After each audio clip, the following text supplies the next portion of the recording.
चित्रा जी, इसके कोई दूर तक के संदेश हैं, ऐसा ना हम समझते हैं और ना आपको इसका नतीजा निकालना चाहिए। हम विपक्ष में भी रहे हैं और सत्ता पक्ष में भी रहे हैं, और जो ट्रेनिंग हम लोगों की रही है समाजवादी आंदोलन की, पार्टी के अंदर भी बहस की गुंजाइश उन जमानों में हुआ करती थी। मुझको याद है अपने नेता चंद्रशेखर जी का, जिन्होंने इंदिरा जी के जयप्रकाश जी से टकराव को लेकर के अपने आवास पर 70 MP कांग्रेस पार्टी के इकट्ठे किए थे, और जब जयप्रकाश जी की गिरफ्तारी हुई है तो चंद्रशेखर जी भी गिरफ्तार हुए हैं कांग्रेस वर्किंग कमेटी के सदस्य होते हुए।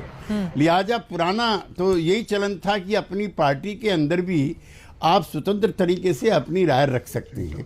उसी तरह से एक मित्र पार्टी होने के नाते और NDA का संस्थापक सदस्य होने के नाते नीतीश कुमार जी ने ऐसा कहा है, और हमारी जो परसों पार्टी की मीटिंग हुई राष्ट्रीय कार्यकारिणी की, उसमें भी उन्होंने संबोधित करते हुए कहा था कि ये जो नई टेक्निक चली हैं इनके फायदे भी हैं, इनके नुकसान भी हैं, और इसको लेकर उन्होंने कहा था कि भी हम लोगों के समय में तो इस तरह की चीजें नहीं हुआ करती थी, लेकिन अगर ये है इस पर इतना क्या मतलब है, जाम लगा हुआ है। चर्चा होती थी क्या इस जमाने में, इस सरकार में चर्चा नहीं होती है?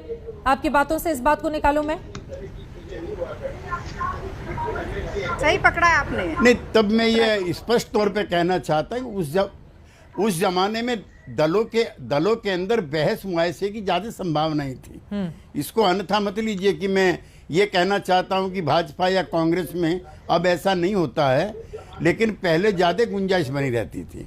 दूसरा, जो इस डिवाइसेस के बारे में है, तो मैं इजराइल का भी थोड़ा फॉलो करता रहता हूं, फिलिस्तीन के आंदोलन में मेरी रुचि रहती है, तो वहाँ सरकार बदली है चित्रा जी, और जो पहली सरकार थी बेंजामिन की, उस पर भी अपने विपक्षियों को की जासूसी करने के आरोप लगते सर थे। वो सारी चीजें तो ठीक है, लेकिन चूंकि विपक्षी दल लगातार इसी मुद्दे पर सरकार को घेर रहे हैं, इसी मुद्दे को लेकर 2024 की राजनीति भी वो तय करना चाहते हैं, इसी मुद्दे पर सरकार को समझ में नहीं आ रहा है कि संसद में सुचारू रूप से सरकार वो कैसे चलाए। और जब नीतीश कुमार ये बयान देते हैं तो अपने आप में बहुत बड़ी बात हो जाती है। केसी त्यागी साहब, उनका ये कहना है कि जांच होनी ही चाहिए, इस पूरे मामले में चर्चा होनी ही चाहिए। क्या सरकार से सीधे तौर पर भी एक घटक दल होने के नाते आप लोगों ने यह बात पहुंचाई है कि इस पूरे मामले की जांच की जाए, और जांच अगर हो तो आप लोग कैसे जांच चाहते हैं? केसी त्यागी साहब, ये मित्रवत पार्टी के नाते हम अपनी मित्र पार्टी को और बड़ी पार्टी को सुझाव दे सकते हैं।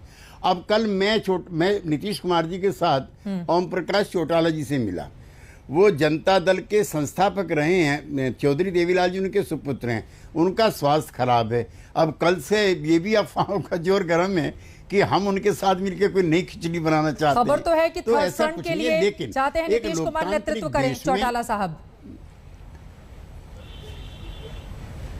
नहीं, कोई वैकेंसी है क्या अभी?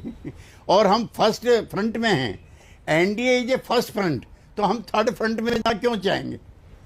लेकिन ये मिलना जुलना जो बंद हुआ है, मैं तो मिलना चाहता हूँ मुलायम सिंह यादव जी से भी, जिनके साथ मैंने 30-40 साल तक काम किया है, तो इसमें कोई बुरी बात नहीं है। अब इनके अर्थ के अनर्थ निकाले जाते हैं, लिहाजा ये बड़ी भारी मुसीबत हो गई। राजनीति में लेकिन अर्थ के तो बहुत सारे अर्थ लगाए ही जाएंगे ना सर।